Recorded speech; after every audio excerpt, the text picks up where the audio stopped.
throughout the prairies and before the land was ever settled, there were it was a huge area, and the greatest resource was on the land, and that was Eatney, the buffalo, because everything we needed came from one animal.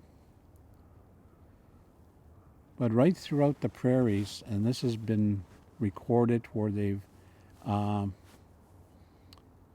they discovered about over 20,000 teepee rings. But there's a lot more. A lot of those rings were destroyed by farming, agriculture. But that is okay, because the evidence is still there. Even in this area, and right throughout the community of Mohkinstsis, Calgary, they would find, or there's evidence of where the ancestors had set up their camp. Now, moving camp was very interesting and how that was done.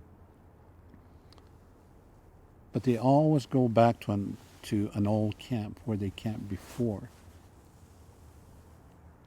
and where they would set up the moyis, the teepee, and where they would use stones to secure the teepee. They didn't use wooden pegs, because traveling before horses arrived was a different way of life. And that's what they used, was the stones to identify a camp, and also used to secure the teepee. And maybe it would be time for them to move to another location. Maybe that's where they would move to hunt, or they would or they would move to another location to gather medicine. Gathering medicine was really important for our people, because today, if you need medicine, you go to the drugstore or to the pharmacy to get medicine that you need to become healthy. But our medicine comes from the land. This is our pharmacy.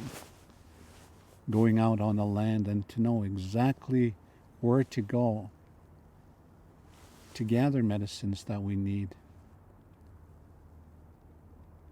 But it's always a ceremony involved in gathering medicine. You just don't go out and start harvesting. Again, you always acknowledge the spirits of the land, Mother Earth, Na'ah. You always humble yourself, and to be thankful to be able to find the medicine that you need. And when you could harvest certain kinds of medicines is also very important. And so my ancestors moved around depending on what it is that they need.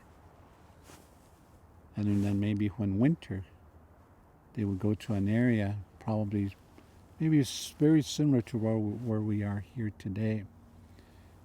And even where the trees, they would protect them from the elements, from the wind.